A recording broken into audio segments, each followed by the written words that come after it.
नमस्कार दोस्तों, मैं शांतनु राय निर्माण आईएएस के इस YouTube प्लेटफॉर्म से आप सभी का स्वागत करता हूं।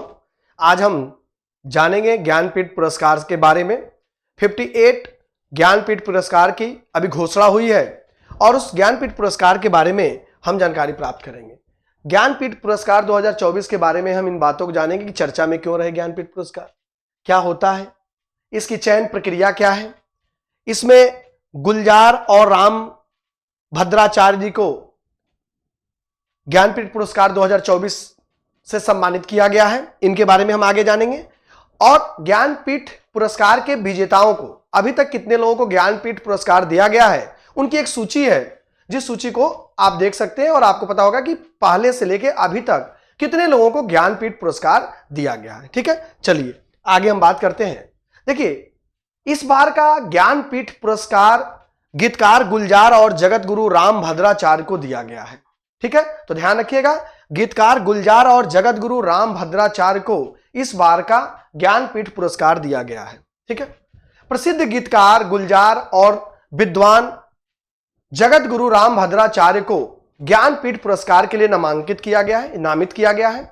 ज्ञानपीठ पुरस्कार ज्ञानपीठ चयन समिति ने शनिवार को इसकी घोषणा की थी और कहा गया था कि उर्दू शायर और फिल्म से जुड़े हुए गुलजार को दिया गया है और संस्कृत विद्वान जगत गुरु राम भद्राचार्य को इस 58 ज्ञानपीठ पुरस्कार से सम्मानित किया गया है। ज्ञानपीठ पुरस्कार भारतीय ज्ञानपीठ न्यास के द्वारा भारतीय साहित्य के लिए दिया जाने वाला सर्वोच्च पुरस्कार है। ध्यान रखिएगा, भारतीय साहित्य के लिए दिया जाने वाला सर्वोच्च पुरस्कार ज्ञानपीठ पुरस्कार है। भारत का कोई भी नागरिक जो 8वीं अनुसूची में बताई गई 22 भाषाओं में से किसी भी भाषा में अगर लिखता हो तो वह इस पुरस्कार के योग्य है। इस पुरस्कार में 11 लाख रुपया की धनराशि और एक प्रशस्ति पत्र और साथ ही वाग देवी की कांस की प्रतिमा दी जाती है। ठीक है, ज्ञानपीठ पुरस्कार में प्रतीक स्वरूप दी जाने वाली वाग देवी की कांस प्रतिमा मूलतः धार मालवा के सरस्वती मंदिर में स्थित प्रतिमा की अनुकृति है। इस मंदिर की स्थापना विद्या व्यासिनी राजा भोज ने 1035 ईस्वी में की थी। इस चीज को ध्यान रखिएगा, यहां से प्रश्न आपसे पूछे जा सकते हैं। ठीक है, चलिए आगे बढ़ते हैं। प्रथम ज्ञानपीठ पुरस्कार 1965 ईस्वी में मलयालम लेखक जी शंकर कुरूप को उनकी रचना ओट कुशल के लिए प्रदान किया गया था। 1982 ईस्वी तक यह पुरस्कार लेखक की एकल कृति के लिए दिया जाता था, लेकिन इसके बाद से यह लेखक के भारतीय साहित्य में संपूर्ण योगदान के लिए दिया जाता है। अब तक हिंदी तथा कन्नड़ भाषा में सबसे अधिक 7 बार यह पुरस्कार हिंदी और कन्नड़ के लेखकों को 7 बार यह पुरस्कार सबसे अधिक बार मिल चुका है। इस चीज को ध्यान रखिएगा। ज्ञानपीठ पुरस्कार की चयन प्रक्रिया क्या है, तो ध्यान रखिएगा, ज्ञानपीठ पुरस्कार की जो चयन प्रक्रिया है, इस चयन प्रक्रिया में पुरस्कार नामांकन साहित्यिक विशेषज्ञों, शिक्षकों, आलोचकों, विश्वविद्यालयों और विभिन्न साहित्यिक और भाषा संघों की एक विस्तृत श्रृंखला से प्राप्त होते हैं। निष्पक्ष चयन सुनिश्चित करने के लिए प्रत्येक भाषा के लिए हर 3 साल में एक सलाहकार समिति बनाई जाती है। यह नियम है कि जिस भाषा में सबसे हालिया प्राप्तकर्ता ने लिखा है वह अगले 2 वर्षों तक विचार के योग्य नहीं है।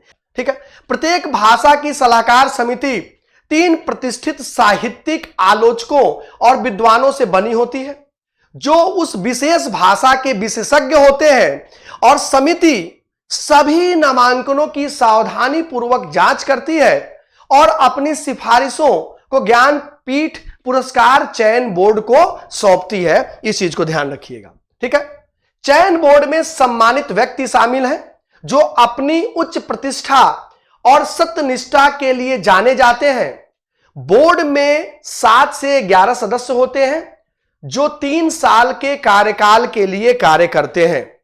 2 अतिरिक्त कार्यकाल के लिए इनकी विस्तार की संभावना होती है। ठीक है, इस चीज को ध्यान रखिएगा। भाषा सलाहकार समितियों से प्राप्त अनुशंसाओं का मूल्यांकन करने के लिए बोर्ड प्रस्तावित लेखकों की चयन कृतियों के हिंदी या अंग्रेजी में पूर्ण या आंशिक अनुवाद पर विचार करता है। अंततः चयन बोर्ड चयन प्रक्रिया में अंतिम अधिकार रखता है और एक विशिष्ट वर्ष के लिए प्राप्तकर्ता की घोषणा करता है। ठीक है, इस चीज को ध्यान रखिएगा। अब इस बार ये ज्ञानपीठ पुरस्कार की चयन प्रक्रिया थी। कैसे ज्ञानपीठ पुरस्कार के लिए व्यक्तियों का चयन किया जाता है। अब इस बार का जो ज्ञानपीठ पुरस्कार है, जो गुलजार और जगत गुरु रामभद्राचार्य को दिया गया है, तो गुलजार के बारे में हम जानते हैं। गुलजार का जन्म भारत के झेलम जिला पंजाब के दीना गांव में, जो अब पाकिस्तान में है, 18 अगस्त 1934 को हुआ था। गुलजार हिंदी सिनेमा में अपने काम के लिए जाने जाते हैं, साथ ही इस युग के बेहतरीन उर्दू कवियों में से एक भी माने जाते हैं। ज्ञानपीठ पुरस्कार प्राप्त करने से पहले गुलजार को 2002 में उर्दू के लिए साहित्य अकादमी पुरस्कार, 2004 में पद्म भूषण पुरस्कार और 2013 में दादा साहब फाल्के पुरस्कार, और कम से कम इन्हें 5 राष्ट्रीय पुरस्कार और भी मिल चुके हैं। इस चीज को भी जानते रहिएगा। रामभद्राचार्य के बारे में, रामभद्राचार्य के बारे में जानकारी कुछ। रामभद्राचार्य जो है वह तुलसी पीठ के संस्थापक और प्रमुख। रामभद्राचार्य एक प्रसिद्ध संस्कृत विद्वान, शिक्षक और 100 से अधिक पुस्तकों के लेखक हैं।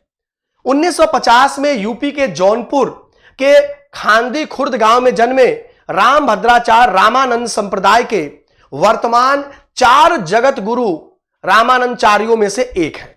वह 1988 से इस पद पर बने हुए हैं। वे 22 भाषाएं बोलते हैं और संस्कृत, हिंदी, अवधी, मैथिली समेत कई भाषाओं के रचनाकार हैं। 2015 में भारत सरकार ने उन्हें पद्म विभूषण से सम्मानित किया था। इस चीज को ध्यान रखिएगा। ठीक है, अभी तक जिन लोगों को ज्ञानपीठ पुरस्कार प्राप्त हुआ है उनकी यह सूची है। सबसे पहले जी शंकर कुरूप को मिला था मलयालम भाषा के लिए। ठीक है, और इस तरीके से पूरा इन लोगों का ज्ञानपीठ पुरस्कार अब तक जितने लोगों को मिला हुआ है उनकी एक सूची है। और 2022 में दामोदर को कोंकणी के लिए इनको ज्ञानपीठ पुरस्कार दिया गया था। इस चीज को ध्यान रखिएगा। तो सवाल आपसे भी कभी पूछा जा सकता है कि जगत गुरु रामभद्राचार्य और गुलजार से पहले ज्ञानपीठ पुरस्कार किसे दिया गया था, तो इस बात को भी जानते रहिएगा। ठीक है, धन्यवाद। और इस तरह के अन्य समसामयिक घटनाओं को जानने के लिए निर्माण आईएएस के यूट्यूब चैनल को ज्वाइन करिए और इससे जुड़े हुए कंटेंट के लिए निर्माण आईएएस के टेलीग्राम चैनल को ज्वाइन करिए। बहुत बहुत धन्यवाद। फिर मिलते हैं नए समसामयिक घटना के साथ। धन्यवाद।